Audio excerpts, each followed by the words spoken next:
आमे ओडिया आम पखाଳ भारी बढ़िया से पुणी खरा दिने ठंडा ठंडा दही पखाଳ खाईदेले आत्मा शांति हो जाए। से खाइबाटू बढ़िया खाइबा बोधे वर्ल्ड रे नाही। सेथिपाई तो आमे ओडिया माने मार्च मास 20 तारिख को पखाळ दिवस रे पालन करथाउ।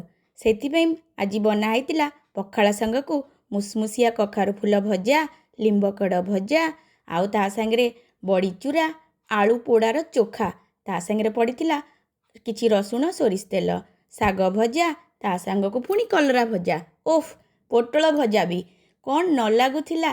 भाविली आउ कौन करिबी, सेथिपाई बना हैतिला पकुड़ी, तापरे मुड़मुड़िया पांपड़ आउ कुड़कुड़िया काकुड़ी। अरे वाह, ता संग को जदि गोटे पाग पानी न हुए ताले से पखाळर टेस्ट आसीबो कोठी। सेथिपाई जह्नी आउ भेंडीर गोटे मजादार पाग पानी ताकू आउ टिके चार चांद लगे देवा पई पकई देइथिली आंबुल। ओह ए तो चकटाटा देखला बेलको मो पाटिरु खाली लाळ बही जाउची। ता संगरे खाली कौन भेज कले हब, नॉन भेज र किछि चुंगुड़ी छेचा, पोहला माछ भजा, चुना माछ भजा, ता संग भाकुरर 2टा पीस भजा। ओह खाई दे कि एकदम आत्मा शांति हो गला। सेइथिपाई तो आमर कहती पखाळ को जी पानी भात कुए सीए ओडिया जानिनी। आम जगतर मौड़मणि श्री जगन्नाथों पाखरे भी पखाळ भोग करा जाए। खरा दिने बघरा पखाळ ठाकुर को भोग करती।